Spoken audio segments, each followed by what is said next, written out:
barbecue on. Get your barbecue on. Get your barbecue. Welcome to the Barbecue Therapy Podcast. My name is Tavis Bryant of Yago Ham Barbecue. Have you ever stood around a smoker or a grill and felt the world fade away? Now that's barbecue therapy. Yes. All right. How you doing, everyone? Welcome to another therapy session. My name is Tavis Bryant, and today on Barbecue Therapy, we're honored to welcome a true legend in the world of competition barbecue, a man whose name is synonymous with technique, flavor, and passion, Harry Sue of Slap Your Daddy Barbecue. He has racked up over 100 grand championships, appeared on TV shows like Barbecue Pitmasters, which everybody has watched, Chop Grill Masters, Smoke, and he has taught thousands through classes and videos. But beyond the trophies and TV time, Harry's real mission is sharing the joy of barbecue and lifting up the entire community. He has also 1,000 videos on YouTube. We'll dive into his journey from engineer to pitmaster, the mindset behind winning, and the lessons barbecue has taught him along the way. Fire up your pits.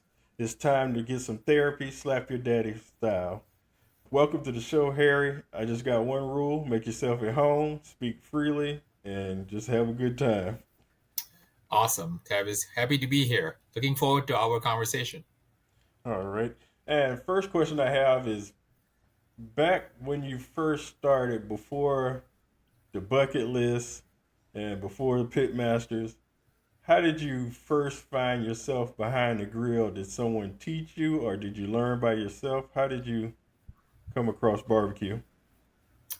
I'm a total barbecue quack, and it was by accident that I got into barbecue. I used to fly jumbo jets for an Asian airline. I lost my job back in the 80s. I date myself when I tell you that there was a time when you had to buy gas on even and odd days, and there was an oil crisis in the world. So for those of your listeners or people watching who are as old as I am, that's back in the 80s. That's the way, like prehistoric dinosaur era. I lost my job flying airplanes, and I had to retrain for a new career. I ended up in Texas Tech, good old Lubbock, Texas. And my first week as an international student, my classmate took me out for some brisket, and I took one bite, and I said, wow, how can food taste so good? And I've never tasted you all my life. So I made it my mission at Texas Tech to try to learn how to decipher this mystique of American barbecue. And because I had no formal training, it wasn't like my grandpa taught my pa taught me how to cook barbecue.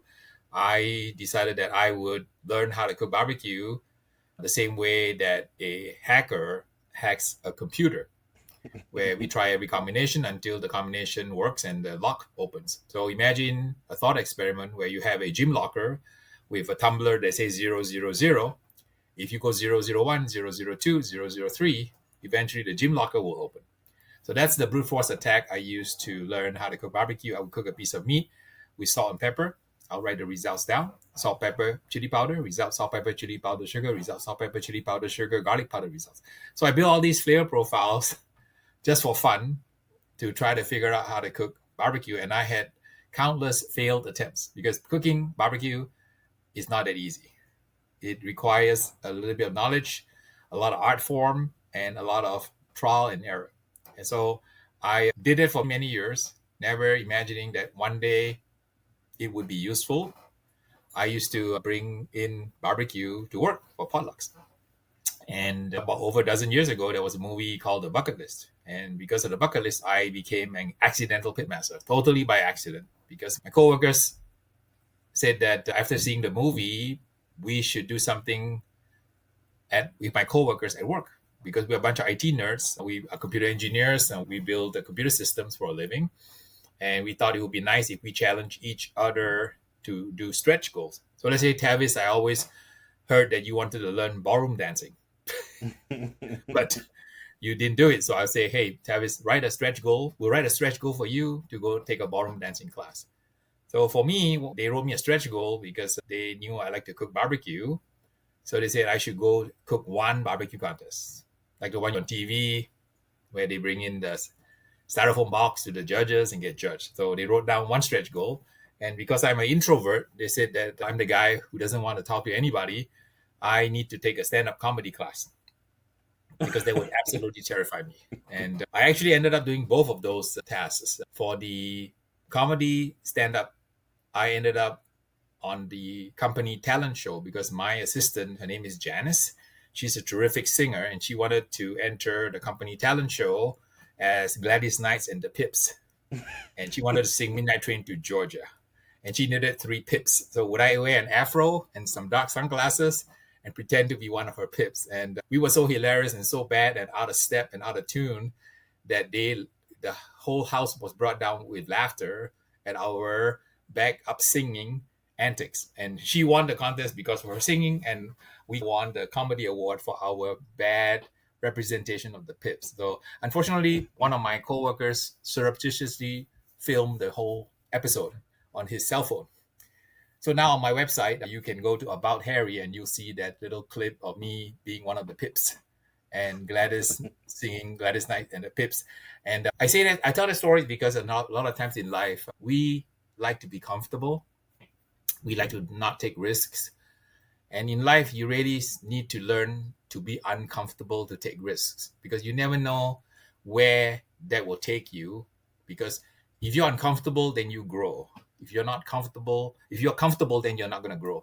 So when you go to sleep at night, ask yourself, today, was I uncomfortable? If the answer is yes, then you use the day to the fullest. But if you are comfortable for the day, you didn't really grow, you didn't really learn. So tomorrow morning when you wake up, try harder. So I ended up on a contest because I brought in the application form to my coworker and say, hey, I'm going to cook one contest. Here's the application form. And they asked me, what did you call your team name? I said, I called it after the movie with Morgan Freeman and Jack Nicholson, The Bucket List. And I said, I called it The Bucket List. And Janice said, no, let's have fun with you. You're never going to use the name again. Let's come up with the stupidest name on earth that we can come up with a barbecue team. And since she's from the South, when you eat something you like, you want to slap somebody. So since I'm a daddy, she said, slap your daddy. I wrote it down on that piece of paper saying, it's fine. I'm never going to use the name again. It's a funky name. I'm just going to go cook one contest and get that bucket list item done. And I don't have to do it again. And lo and behold, I went to Palm Springs in Los Angeles. I cooked my first contest. I won it just like that. So totally accidental Pitmaster. And a few months later, I ended up on this TV show called BBQ Pitmasters. And I guess the director, John Marcus, put me on the show because I would be like the fish out of water person from California. Mm-hmm. And if I had known I would be up against 3 world champions, Myron, Tuffy, and Johnny Trigg, I would have run for the hills. They would be like me going up in a basketball reality show and there's Steph and LeBron that I'm up against. Right? Long story short, I ended up on the show and it was a Cinderella story. In the season finale, I ended up beating 3 world champions, just like that. So that launched me on my career and I jumped into barbecue full-time. Despite having a full-time job, working 50 hours a week, I did barbecue. And I would drive out to Kansas City and compete, drive all over the country to compete, putting in about 30,000 miles in my vehicle. I wore out 16 men. Their wives told them, you are not going out with Harry anymore because you've gone out with Harry every single weekend on this mad journey of barbecue competition. And do you still have that van that you... It's the same van. It's sitting in my driveway. It's got a 260,000 miles on it. It still runs. I have so many good memories sleeping in that van like a homeless person every weekend and Saturday. Yeah. Driving into all the cornfields of Iowa. In those days, there was no GPS, right? If you don't have a good map, man, you can end up in a cornfield and have no way out. And do you still have the smokers that you used from the back? Yes, I have the original Weber Smoky Mountain. I bought it off Amazon. It showed up and I took it to the contest. I had no idea what I was doing. I packed the entire kitchen with me and everybody looked at me and said, this guy is stupid. He brought everything in his kitchen. He obviously has no idea what he's doing. And it's true, I had no idea what I was doing. I brought everything in my kitchen, packed it in the van.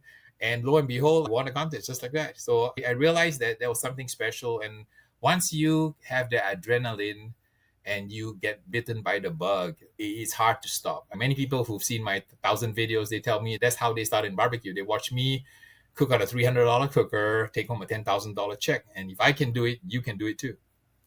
Definitely. Because that's one thing that a lot of people don't know, that you don't have to spend everything in your bank account to get started. Just because you're looking over to the side and see somebody else with this big rig, because just because they got one, you don't have to get one. Because I guarantee their bank account is sitting on empty, and you got to start from somewhere. You got to work your way up. Like me, I'm gonna get a little regular small trailer with the wood on the inside, and I'm gonna earn my next trailer. I'm not just gonna go out there and spend $20,000 on a trailer. I'm gonna get one of the couple $1,000 trailers just to load stuff in and go, because I got to earn the next step. I have a good T-shirt, the message for you to print on your shirt, right? It's always the Pitmaster, never the pit.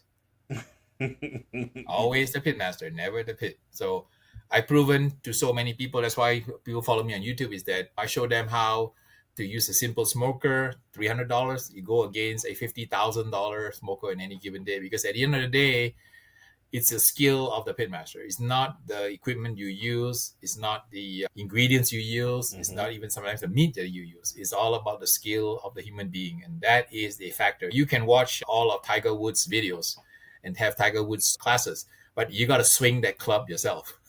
Exactly. And to speak on that, you have classes every month. What made you start having classes? The classes was another accident because I started the winning contest on the circuit, and my coworkers realized that the free barbecue supply dropped off. Because I used to bring barbecue to work. So they said, hey, you got to teach her how to cook barbecue. And I said, no, I don't have time. So I kept putting them off. So one day on a Saturday morning, my doorbell rang and my coworker showed up front door. He said, you can't tell us to go away anymore. We're here. So you can teach us a barbecue class. So I thought a small group of 2-3 people a class. And next thing I know, they go back and tell the whole building. There's 2,000 people in my building where I work, downtown LA. And then people started to badger me for barbecue classes. So I thought, it's okay. I teach one class a year. Invite a few select coworkers to my home, cook a barbecue class, and everybody's happy. Then that became twice a year. And next thing I'm doing it like every other month. Then it became every month, and it became twice a month. So it snowballed, and then people found me on the internet, and they decided they wanted to contact me and reach out to me to teach them what to do. And I said, well, that's fine. I do my work for charity. I donate part of the proceeds to charity, to Operation Homefront, Operation Barbecue Relief, and Save the Children Foundation. So it's more philanthropy. I don't make a living from barbecue. I use it to make a difference, because in life it's important to make a living. Also, it's very important to make a difference. So because I work in government, I'm a public servant, I receive a salary, I can live off that. For me, barbecue is more about giving something to others. Because I know that it's important in life to be happy, but I've learned in my journey, I've been on the planet Earth around the sun 64 times, going to be 65 times around the sun. I'm very blessed to be able to go around the sun 65 times. I realize that in life, I'm happiest when I'm part of your happiness. And that is such a fundamental philosophical shift in my attitude, that I realize that it's not about me. It's really about being part of someone's journey, being part of somebody's happiness journey, helping another person continue in their journey. That is where truly the magic of the beauty of the blessing of life happens. Yes, that is exactly right. And if I went to your class, what am I to expect, and what's the layout of your class? Oh, the class is set up to be what I call barbecue insanity. You remember when you watch late night TV, there's the insanity workout. I have the equivalent version, because there's no idiot in America that has done 300-400 classes for 17 years that tries to teach you 20 plus items in 6 hours, Ooh. including a full brisket, pork butt, ribs, baby backs, rib tips, St. Louis, spare ribs, chicken, whole chicken thighs, tri-tip, ahi tuna, New York steak, Korean kalbi, pig candy, atomic buffalo turds. So all that happens in 6 hours. So it's actually total insanity. And the reason that I can do that is because I have my alumni helping me in the class. So I have 3 or 4 of my alumni who actually come on my home just to hang out with me, because they get to play with meat, fire, and smoke all day long. So over the years, the class has become more and more jam-packed, because we know that a brisket takes about 14 hours to cook. So I actually cook 2 sets of meats, because in a normal barbecue class, for those not familiar, like my counterparts, like Myron and all, they teach a real-time class where you start on Friday, You cook through the night, and then you continue on Saturday, and you finish Saturday afternoon, and you're lucky you cover 4 meats, which is the competition meats of chicken, ribs, pork, and brisket. I've taken it a step further. I put in your brisket at midnight. I put in your pork butt at 7:30. I put in your ribs at 7:30. The class starts at 7:45. So the way I choreograph the class is after you finish the raw brisket, guess what? The brisket is ready to be wrapped. So the magic of using 2 briskets. So because of that, the class goes really fast and the students get a ton of information. You can see my Yelp reviews online, and everybody comments that the class is really jam-packed. So whether you're a beginner or you are a seasoned competitor, you'll benefit from the class, because even though I call it a backyard class, I'm teaching you competition techniques. I teach you how to make an injection, how to make a marinade, how to inject your butt, how to inject your brisket. I go through the entire life cycle of the process. So I tell you about what animal the brisket comes from. I tell you what a primal cut is. I tell you what a retail cut is. I tell you how to go to the store, how to pick a good brisket, how to take it home safely, how to trim it, how to inject it, how to make the injection, how to make the rub, how to put the rub on, how to smoke it, how to wrap it, how to finish it, how to slice it, how to rest it, and how to serve it. So that's 15 steps for each meat times all the different meats. So you'll learn something from me every 10 minutes. So in 1 hour, you'll learn about 6 or 7 modules. In 6 hours, you learn about 45 chapters in a book. Wow. Hands-on. I make you do it yourself, because it's impossible for me to tell you how it feels when you inject the pork butt. But when you're injecting the pork butt, within your fingers, you feel the meat swell. So that's something that you can't teach. You got to do. Can that make sense? So I'm one of those people who believe there's 4 ways to learn. You can learn by watching. You can learn by listening. You can learn by writing. But you can learn best by doing. So I make my students do everything. We make the rub from scratch. We make sauce from scratch. We make all the injections from scratch. We cook from scratch. Wow. So it's really an intense class. I had a student here from Florida. He came from Florida. I have students from around the United States and around the world. They fly in just for the class. I'm just so honored that people do that. Even famous Dave Anderson, you know him. He owns a Famous Dave restaurant chain. That's 300 restaurants. He flew in for my class, and he told me after the class that he learned a few things from me. And it's like me giving a certificate of completion to Colonel Saunders in a chicken class. It's true. I saw the video where you went to his house and y'all. Yeah, I'm one of the very few people on earth that get to cook on his aquarium smoker. He has this beautiful stainless chrome aquarium cooker. Nobody gets to use it at all. But so I was so privileged that Dave Anderson took me up in his home. He let me cook on the aquarium cooker. So that is like one of the highlights of my life. It's really fun. And it's a privilege to let a goat like him, a legend like him, let you be in his inner circle and then take you to his home and cook on his prized aquarium smoker. How cool is that? That's real cool. I watched it. I was like, wow, you never seen aquarium cooker at all before then. So I was like, this is like LeBron inviting you to his house and you get to shoot hoops to him on his basketball court, you know? Exactly. When it comes to backyard cooks, what's the biggest mistake that most backyard cooks make, you think? Oh, the number one mistake for backyard cooks that I've seen around the world is universal. It happens. It doesn't matter if I'm teaching in Germany, I'm teaching in Ireland, I'm teaching in South America, and the US is the same. Too much smoke. I'll say that again so it sinks in. Too much smoke.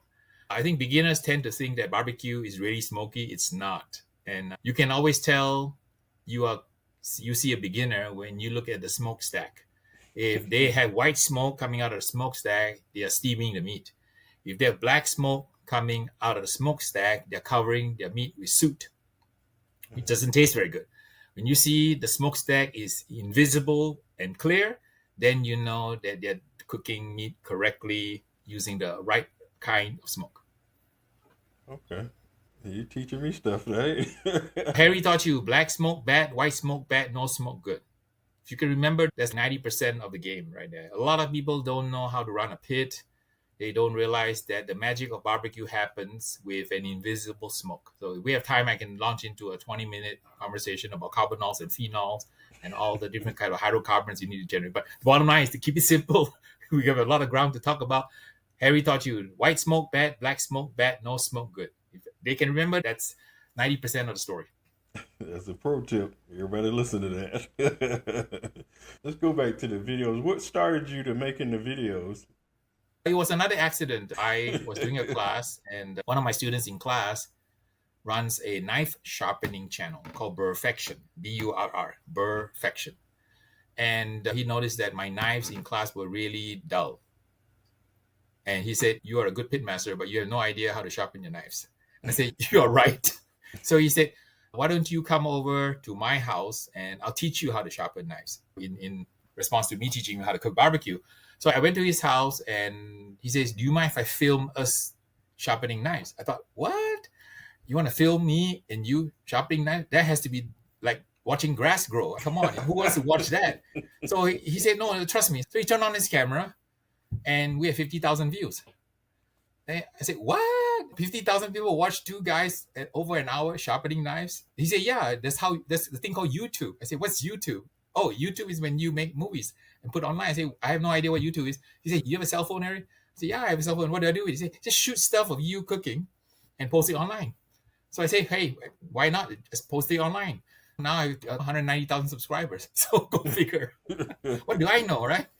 So my content is very raw. There's no Steven Spielberg quality about it. I just post my footage from my cell phone. And it's the same cell phone I've had for 5 years. It's the same footage. And the editing is really bad. The sound is really bad. The music is really bad. And people always scold me. I hate your videos, but I like the knowledge. So I grind through that bad audio that you have. So I'm trying to do a better job, but I just have fun doing what I do. So you remember your first video?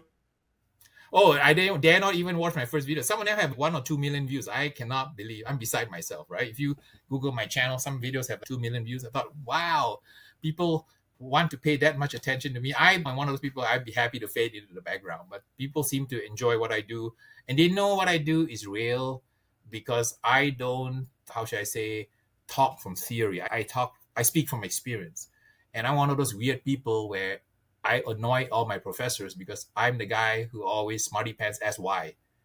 It's black, no, why? It's white, no, I want to know why. So for me, I spend quite a lot of time learning why things happen. So I'm a little bit like a Alton Brown nerd. So when I cook, I want to know why. You saw a series of episodes I did where I cooked beef tallow on brisket, 12 episodes. Now, why did this guy need 12 episodes to figure out if it works or not? Because he tried every single combination of how beef tallow could be used to improve a brisket. And guess what? After 12 episodes, I found out that tallow won't do the job. It's bacon grease that's going to do the job for you. But it took me 12 episodes. So for me, it's like what you see me do online could be the result of 10,000 hours of work. Wow. When I show you what I do online, it was through 10,000 hours of mistakes that I made. And when I tell you something works, it's not because I say it's good. I'm a competitor. So when I go to a contest, the way a contest works is you get a box, right? So Tavis, so you're going to go to the contest. The official will come by and give you 4 boxes. And on each box will be the number 10 written on it. Guess what? When you submit your entry to the official, the first thing he or she will do is slap a sticker over 10 and makes it 400. So they'll take it behind the curtain and in another room where you don't see 24 strangers, and the 24 strangers will eat box 400. That happens with your chicken, with your ribs, with your butt, and your brisket. So at the end of the day, at 5 o'clock, when you go on stage and you collect a $5,000 check, that was won based on double blind. It means the judges had no idea who turned in box 400, and you had no idea which judges ate box 400 because you're box 10. So only the computer knows that box 10 equals 400. So it's double blind both sides. So what I tell people is that my recipes that you learn from me are based on that principle because I don't cook food that way. If I cook ribs for myself, I just cook it with salt, pepper, and garlic, and I'll eat it with pico de gallo and a squeeze of lime. So that's Harry Sue's way of eating ribs. But in a competition, obviously, that's not going to work. So I go through this whole elaborate ritual of making competition-style ribs. And that's the one that won in the barbecue season 1 barbecue pitmasters, where we had the season finale throwdown in Texas. And we were supposedly at Johnny Trick's home to shoot the season finale. And of course, the meat they picked is, of course, ribs, right? Because Johnny is a 3-time rib champion of the world. Who can hold a candle against him? So I thought, it's okay. I'm just going to do my thing and shoot the final episode and just pack my bags and drive a long way home to Los Angeles.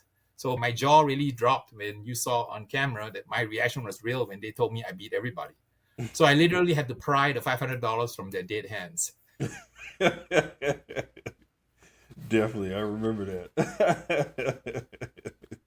But yeah, your videos are they're different from the normal videos that most people see. You don't see most people in the store telling you what to look for when it's buying meat, or seeing you at competitions like the one where you was coaching the teams. You were going inside their trailers coaching them. You don't see people doing that. A lot of people are holding stuff to themselves and being secretive around the time, and but you're all in there helping them. Hey, I think you need to do this, or you need to change that, and you don't see that a lot. A lot of people like to see people crash and burn instead of just, hey, if you do it this way, it'll be simpler. Just telling somebody something save a lot of hours and heartache and pain versus sitting there watching around the corner or watching them fail, knowing that you could have helped them. Yeah, I akin it to the pie of barbecue love. And if you look at a pie, people think that the pie size is fixed. So if Tavis gets a bigger slice of the pie of barbecue love, Harry's going to get less of a slice. But what they don't realize, if each and every one of us contributes to the pie grows bigger. So that means that there's going to be a bigger slice for Tavis and a bigger slice for Harry, because we all have a responsibility to help the pie grow bigger. I completely agree with you. If we move away from the attitude of being exclusive, but instead change the E to an I and be inclusive. So it doesn't matter what you do, right? We love you and we include you. And I teach my students, right, when they take my class, learn humility, because if you go on Amazon, there's 10,000 books on barbecue on Amazon. There's 7,000 professional teams like me. So there's at least 17,000 ways to cook barbecue. So when you cook barbecue in you learn from me in my class. Remember, you only learn one way. When you leave my class, there's 16,999 other ways at a minimum out there that cook barbecue. So if somebody comes up to you and say, hey, Tavis, I make the best ribs in the world. And Tavis asks, hey, how do you cook your best ribs in the world? Well, I put them in a crock pot first. Then I take them in a crock pot when they're nice and tender, and I put them on my Weber kettle, and I burn my ribs, and I put some Walmart craft barbecue sauce on it. Because you are my student, right? You are taught not to let your lizard brain take over. You're just going to ask one question. What do you do with those ribs that you claim to be the world's best? If my answer to you is that I use that to spread love, you're going to suck it up and say, may I try some of your world's best rib? And resist the lizard brain's temptation to say something unkind. That's true.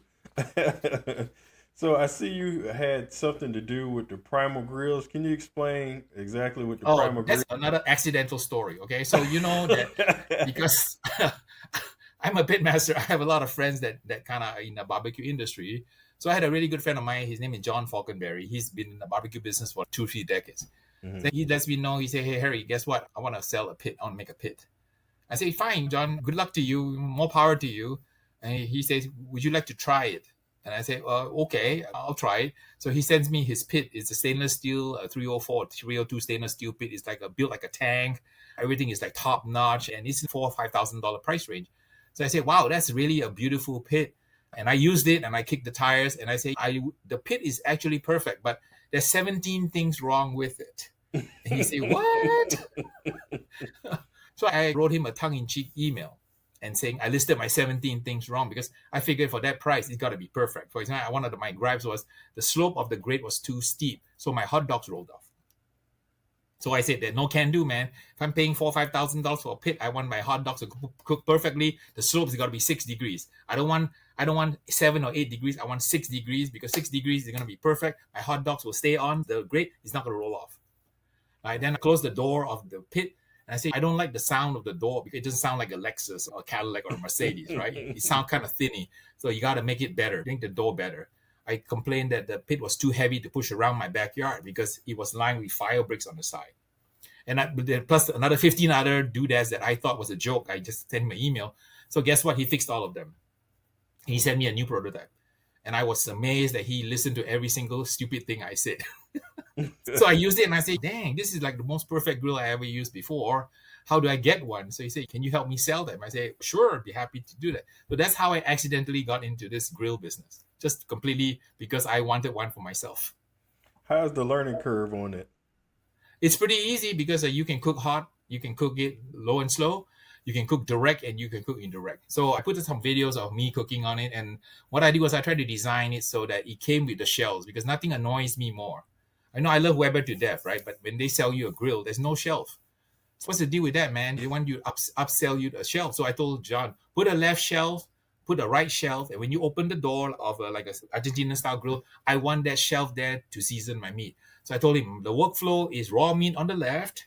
You put the raw meat onto the door, and you season it. You put it on the pit, and then after that, on the right hand side, I want a shelf to make sure there's a cooked meat there. So he built that whole thing as one ensemble. So to me, it's a perfect entertainment station, because you can do your raw, you can do your prep, you can do your cook, you can do your finished product all in one. Versus like a lot of pits, you have to bring a folding table beside it, which is super annoying. Yeah, it definitely is. So does that open flame elevates the barbecue experience? It's a different style of cooking. Obviously, you can cook direct fire, you can cook indirect. But what is interesting is that you can cook caveman style. Caveman style means you're putting meat right on the coal, which is what I really like to do. If you never try cooking a steak on the actual coal itself, you should try. Caveman style is fun. You can raise it a little bit, and you can do searing, like hot 500-degree cooking. If you raise it a little bit more, you can do roasting, and you raise it a little even higher, you can do smoke, like low and slow. And then in order to catch the smoke, you just put an aluminum disposable foil pan over your meat and catch the smoke. So it's like sitting in its own bathed in its own canopy. Oh, wow.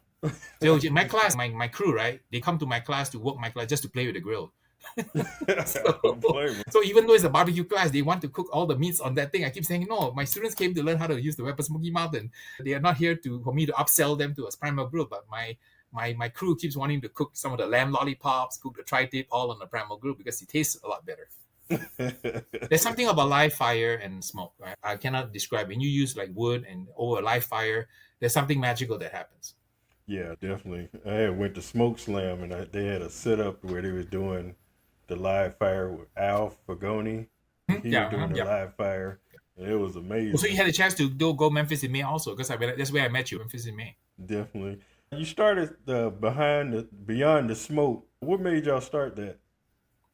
Oh, that's another happy accident. A lot of accidents. Okay, so the city of Bakersfield, right? The police department hired me. They wanted me to conduct a team building class. Mm-hmm. So they had a little bit of a organizational dysfunction among the different departments. So they thought it would be a cool idea that they bring a pitmaster in, and if the pitmaster is skilled in team building, total quality management, customer service training, which is the skill set that I have, since I was a program director in Los Angeles, and I ran a department that had 12 managers, and I spent on the average about $65 million a year.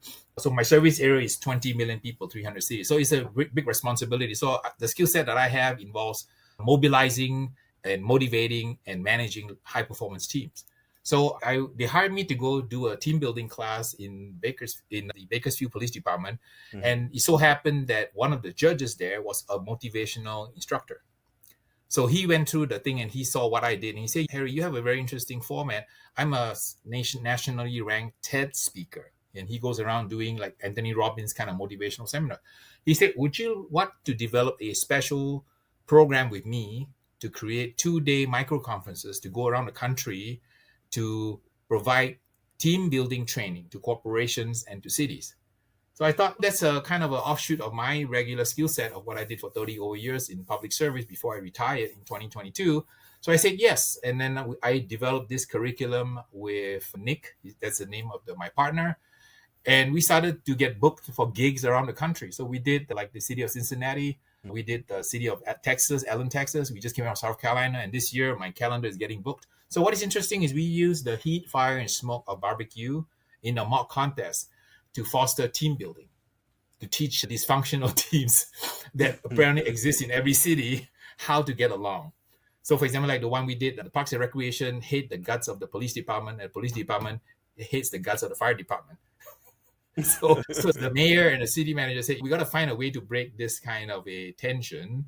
So they invited us to conduct a seminar. It was very successful. I've done that even for people like Nickelodeon. So you may not be aware, but the SpongeBob people don't talk to the Panda people. Wow. Because they're all super talented. So the CEO who attended my class said, Harry, why don't you come to Nickelodeon in Burbank and create a program to let the tribes reconnect, because everybody's tribal. So depending on which tribe or gang you're in, you don't talk to the other gang. So I created an event in a parking lot that was a kind of a mock barbecue contest, and I forced the Panda people to team with the SpongeBob people to cook a mock contest. And everybody that year voted my extracurricular course the best course at the Nickelodeon University program. So I thought that was cool. So I knew that I was onto something, because barbecue is a great icebreaker. It helps you to focus people, to bring different opinions and different attitudes and different traditions and different cultures together. Because in barbecue, everything is a 3-hour argument and Jerry Springer fist fight. If Tavis says he cooks fat down, I say that's wrong, it's fat up. If I say that you pull the membrane, you say no, you don't pull the membrane. So the barbecue world is full of those kinds of tribal alliances. We just need to teach everybody to be inclusive and not exclusive. Doesn't matter what you do, how you cook. So long as you're having joy, you're spreading love and kindness and tolerance and understanding, it's a good thing. Yeah, that's true. A lot of companies definitely need to reach out to y'all because it is like that within jobs and sometimes within families. And some Yeah, I families cannot tell need you how many people told me that once they take my class, they use some of these techniques at home. I had a true story. I had this gentleman who was a plastic surgeon, and he was a very wealthy man. He took my class. And in my class, I teach you not just barbecue wisdom, but I teach you life wisdom. I teach you work wisdom, and I teach you love wisdom. So he took my class as an excuse to reach out to his son. So his son was like the dad, both son of a bitch of the whole block. Stubborn, proud, and non-communicative. So he took my class and he took my message of barbecue love, and he decided to reach out to his son, whom he had not spoken for many years. Because father and son fought, and son said, screw you, dad, I'm leaving. So he used my class as a catalyst to reach out to his son and say, son, I know you and I don't see eye to eye. We've not been friends. We haven't spoken. But guess what? I took this guy's barbecue class. He taught me that life is brief. I need to learn how to live with intensity. I shouldn't, could have, would have, and should have. I just should do it. So I'm calling you, son, to apologize for all the years of grief. Would you kindly come to my backyard? I can cook you a fantastic brisket. So guess what? His son shows up and he met the grandson he never met. True story. So it's really amazing how barbecue love can touch people. Some people have told me that barbecue has helped them heal themselves of mental abuse, physical abuse, sexual abuse, because when you cook barbecue, it's a universal language of love. When you feed somebody, you don't need words. The food speaks for itself. When I teach around the world, I don't speak German, I don't speak Spanish, but through the translator, they explain what I'm trying to teach the group. So I can teach 1,000 people in a different language, but it doesn't matter what I say. As soon as they eat the food, all barriers have dissolved. We are just one humanity, one of the 8 billion souls on this planet. So barbecue is really therapy.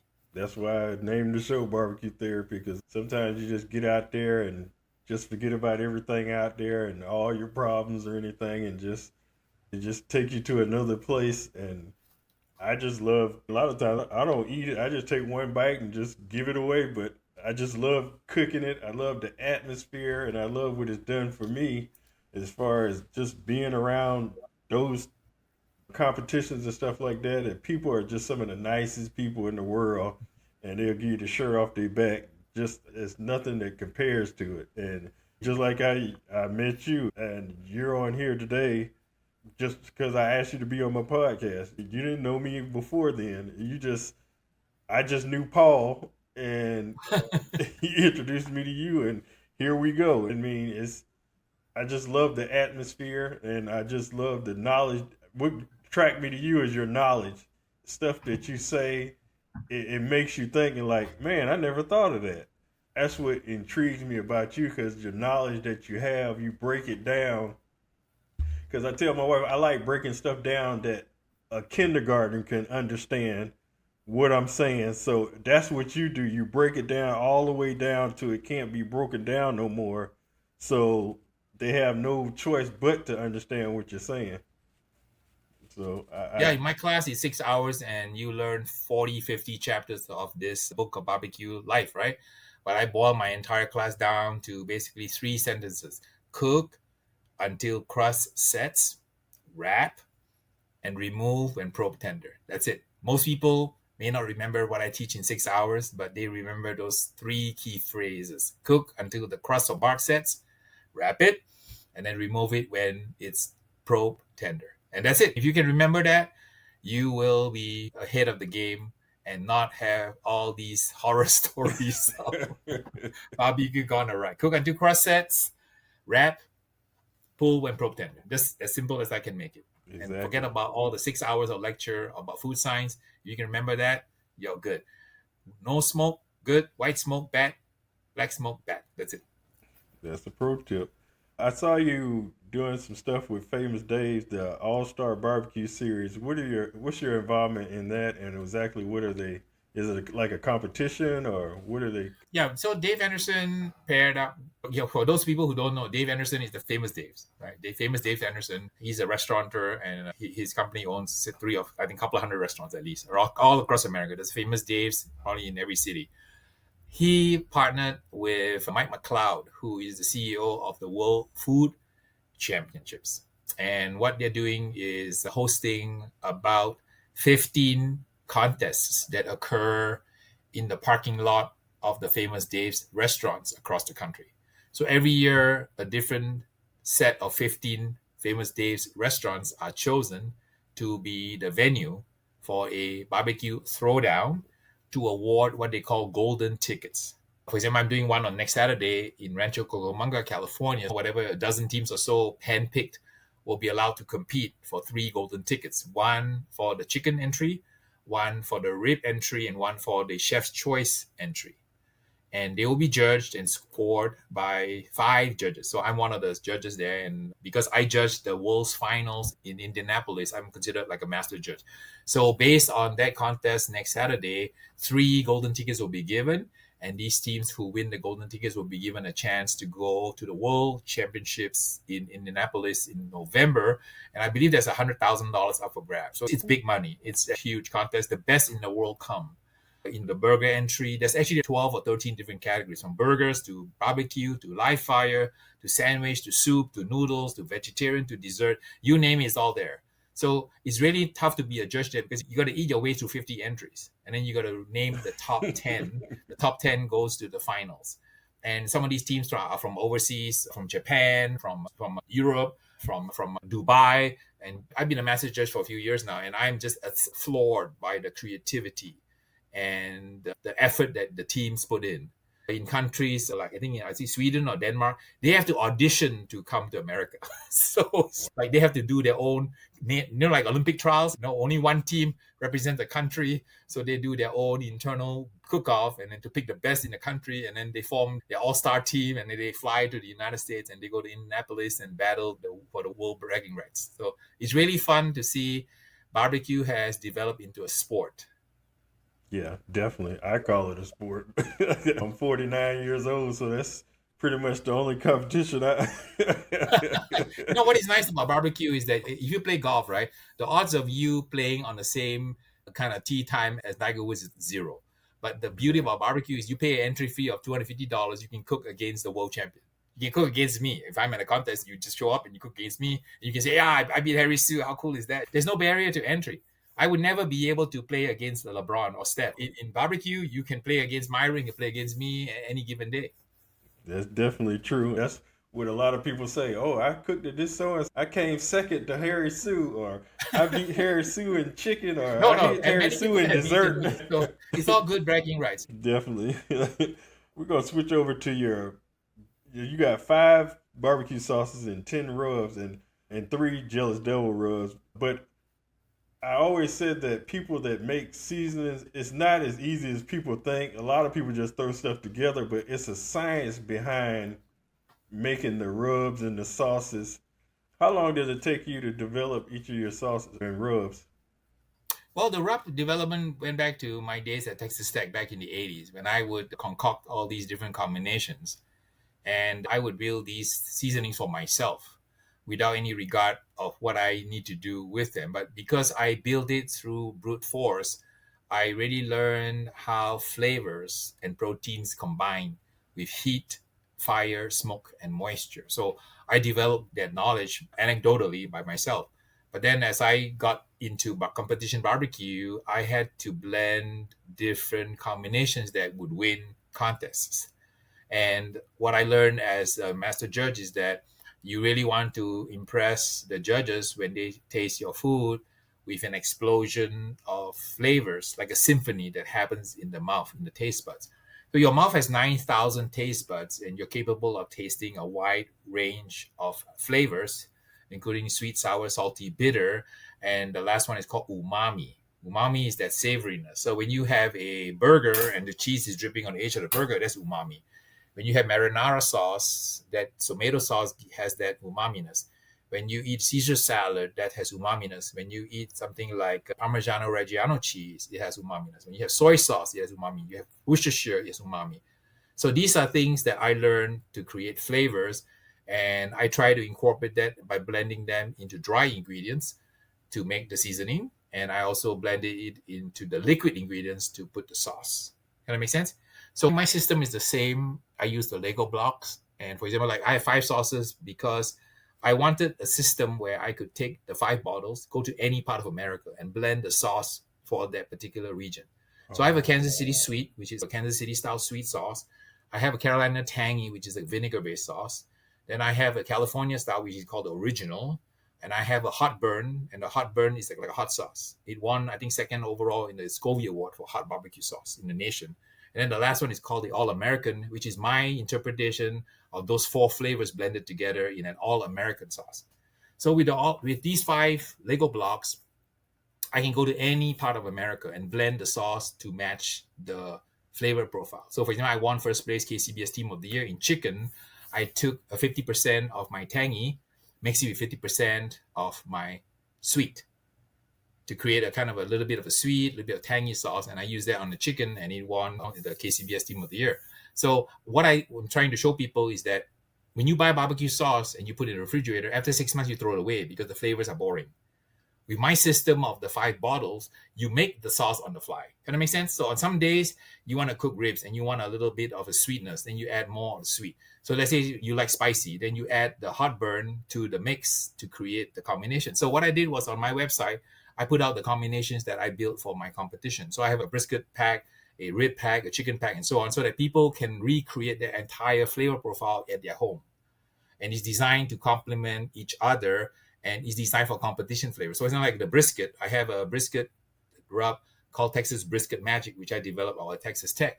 It's basically what we call SBG. SBG means salt, pepper, garlic. That's a traditional Texas Dalmatian style rub. Now, with the Dalmatian rub alone, when you're up against 150 teams, that ain't going to cut it. So what I did was I built another rub on it called my beef rub, the moolah beef rub, because my daughter said, Dad, you have a cow and you have money, so it's moolah. So that became the name of the rub. So the moolah rub combined, which provides color and flavor, combined with the Dalmatian SPG rub, gives a final finished product. And then I created some finishing rubs because we know that a lot of teams use finishing rubs. So, like my peers out there, like Boss Night Out, make white lightning. But the finishing rubs are all made up of MSG, a lot of chemicals in it. So what I did was I blended it from all natural components. So rather than using MSG, I powdered seaweed in it. I powdered shiitake mushrooms. I powdered fermented rice. So I went back 2,000 years to learn how Homo sapiens built flavor into the soup, into the food and the soups and the stews. So I reverse engineered that and created the dry version of those products and put that into my rub. For example, we know that people like to saute onions and carrots, right? And celery to create a mirepoix. Some people call it the Holy Trinity. Guess what? I took that and freeze-dried it and put that into my rub. So it's all natural. So I can sell my products in Europe because my products don't have MSG. So I try to create products that what I call, I would eat myself, I would feed my family. So they don't have any kind of funny, funky chemical names on them. How I started, and then I never imagined that people would buy them, but apparently it's extremely popular. My co-packer tells me I'm an idiot because I don't make any money because all these ingredients are so expensive. I told him, no, I'm not here to make money. I'm here to pass on barbecue love, and I want people to get a championship result. They wonder what I do on a circuit, what is the flavor profile that wins contests. Well, you just use the rub, and once you cook in on it, you know that it works. I have even restaurants buying my rub because they figure they can up their game by using a store. Rather than make their own rub, they buy my rub. And because I have a co-packer, I can sell them in 35-pound buckets. Whew. So I have places that buy pallets of my stuff and they use it in the restaurant. They just don't tell people. So I'm okay. I'm okay with that. I don't need any no guts, no glory kind of thing. What's your best-selling rub and what's your most underrated rub? Oh, the ones that sell the most are the what I call the three horsemen. What I started with a chicken, a beef, and an all-purpose, and I won many awards with it. I used to make an MSG version for the competitors, but now I took the MSG out because guess what? The MSG is in there in its natural form. I have powdered seaweed in it, so I don't have to say it doesn't MSG anymore. I don't add MSG because it's in there, it's in natural form, and once it's in natural form, I don't have to declare it, and I can sell my product in Europe because the Europeans are very picky about having chemicals in their food. Yeah, it's totally different from Yeah. So the most here. underrated one is my Cherrylicious rub. A lot of people, I noticed that the sales are taking up because once people use it, they realize it's something very special. It's a cherry rub. It's a little bit spicy and it's got a really nice overall mellow flavor. And even though it's a cherry rub, people use it on chicken, they use it on ribs, they use it on a lot of different things, even mashed potatoes, even scrambled eggs. And they tell me that they really like it. And then the other secret one is also my hot burn barbecue sauce. Because I was doing a trade demo one day and somebody came up to me and said, hey, your hot burn, I love it. I have so many bottles of it because it's the best Netflix sauce. I say, what do you mean a Netflix sauce? He says that when I binge watch on Netflix and it's 2 a.m. and I come downstairs and I want a snack, I'll make myself some ramen and I'll put 2 tablespoons of your hot sauce into my ramen and it's a perfect Netflix night. Therefore, it's a perfect Netflix sauce. So I thought, wow, okay, what do I know? That's good. So, after all these years, what still excites you about barbecue? I think what excites me is the people, the hope that I have for our species. We have 8 billion souls on this beautiful spaceship called Earth. And it is my hope that we will learn how to get along, that there's enough on planet Earth for all of us. Or we don't have to kill or damage our neighbors and our friends to grab more of the pie. We all have a joint responsibility to grow the pie together. And I wish that more people would realize that message. Unfortunately, our wisdom hasn't kept up with our technology. Today, there's 3 men who, when they press that red button, this beautiful planet would disappear. And it scares me. I'm not so worried for me because I'm in my stage of life. I'm in the sunset stage of my life, but I worry for my children. I worry for my children's children. What will become of this beautiful planet if we reach that point where some idiot decides that they want to destroy their neighbor with weapons of mass destruction? In the past, right, all we could do is lob some arrows, right, lob some grenades or lob some cannons. But today, we don't do that anymore. We one press of a button, right, entire populations would disappear. To give you a perspective, right, you know what happened in Japan in World War II, right? Mm-hmm. We dropped the atomic bomb on 2 cities, Nagasaki and Hiroshima. So for a moment, do a thought experiment, right? You know that the US has a nuclear submarine fleet that is sitting in the ocean ready to strike. The firepower of just the nuclear submarines of the US alone is 66,000 times Nagasaki. That's the firepower in our fleet of just submarines. Now, that's not counting the ICBMs in Kansas. That's not counting the airplanes that carry the weapons. Just a submarine sitting silently in the ocean. Just the USA. Not counting Russia, not counting China, not counting Israel, not counting France, not counting England. Just the US alone. 66,000 Nagasaki bombs ready to unleash on this beautiful blue planet. Wow. If that doesn't scare you, I don't know what will. It definitely does. You got people in So charge. They got sometimes, right, egos. it's important to educate yourself so that you know the enormity and the consequences of human action. And it is my hope that through barbecue, I can do 3 things. I want to feed you, I want to serve you, and I want to love you. Definitely. Words to live by. It's wonderful. My thing is encourage and people to do things that they want to do and not be scared to step out there because you never know what's going to happen. Because my personality, this is me doing a podcast. This is not my personality. You can ask my wife, but I said I got to help other people so they won't go through what I went through and give them the shortcut to get there. So I'll jump out there and erase the shyness and all that, and talk to people and get information and help them to better themselves. It's competition. There's you can learn from anything, from anybody. Most of the people, I took 5 classes, and most of them do the same thing. It just come down to you just gotta beat them doing it, and it's there's enough information out there for everybody.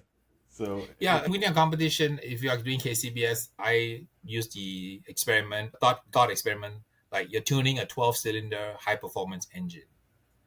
And the 3 cylinders are appearance, taste, and tenderness times 4. So you are tuning and fine tuning 12 cylinders at a contest. That means that for your chicken entry, you've got to get the appearance, you've got to get the taste, and the tenderness perfect. Then you got to do the same for your ribs, then for your pork butt, and for your brisket. So on a day where you're firing on all 12 cylinders perfectly, and you get 999s on all 12 cylinders, that's the day you go on stage and collect your big check. But it's really hard to tune 12 cylinders perfectly on any given day. It takes me about 39 hours to drive to Kansas City from Los Angeles. So if I don't win, it's 39 hours of soul searching, asking myself, there are 200 things that I could have done better. Guess what? In the next contest, I may have implemented 100 improvements, and I failed. In the next contest, I implement another 100 improvements. So I share that stories because that is a good metaphor for your life. We are not perfect in life because Shakespeare said we are actors and we are unrehearsed. That means in the stage of life, we go on stage, we become a human being, we go to school, we have a family, we have children, we have a job. We are unrehearsed because it's not something we've done before. We may not have ever been a mother, we never ever been a father, never been a brother, but we learn and we are unrehearsed. So that same attitude of total improvement of yourself through the process of self-realization and self-actualization. I live my life with a simple mantra that has forged me through the years and helped me through the years. I have 3 things that I go by. Number 1, no one owes you a living. If you think that you can get ahead, remember, nobody owes you a living. Mantra number 2, you cannot rely on anyone except yourself. So don't count on anything except yourself. And the third mantra I live by, you never, ever give up. So despite challenges in your professional life, in your personal life, in your health, in your intelligence, in your social circle, in your spiritual circle, remember what I said. You cannot rely on anyone except yourself. exactly. No one owes you a living, and you never give up. If you can remember those 3 words of wisdom, you will serve yourself well. Well said.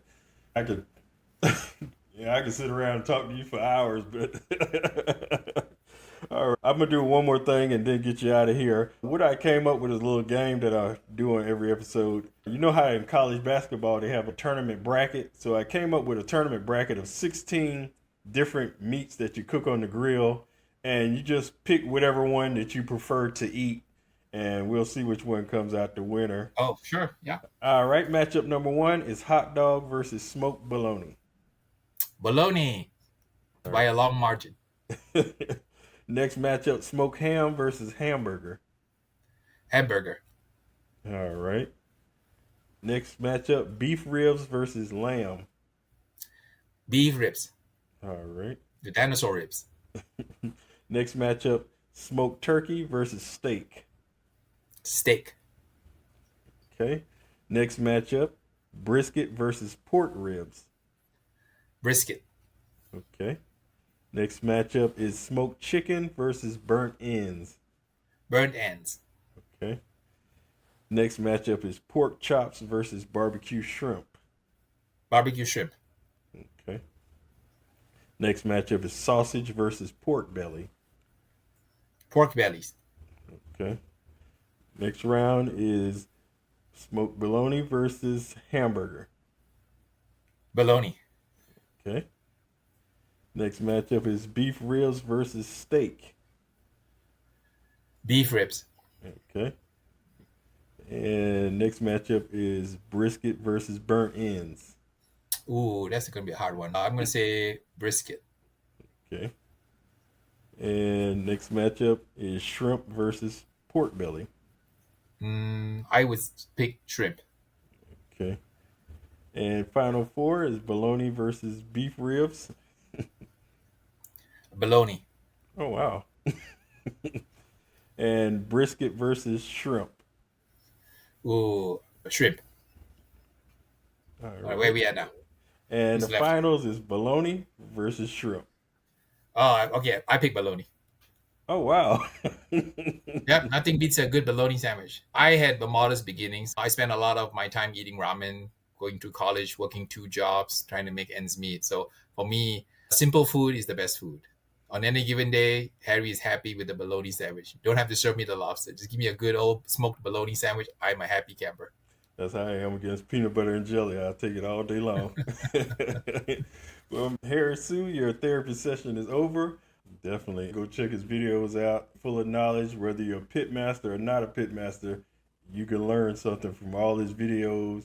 You can see from the interview that the knowledge that you have, and like I said, I could talk to you for hours just from what you said in here, but I definitely look forward to coming out to your class because you will definitely see me out there. So I'm gonna arrange that with my wife and see when I can get out there. But I definitely appreciate you coming on and spreading your wisdom. And the door is open anytime that you have something to promote. Even if it's 10 minutes that you want to come on and promote something, you're welcome to do. The door is open. I definitely appreciate you coming on. All right. Look forward to the next episode, everybody.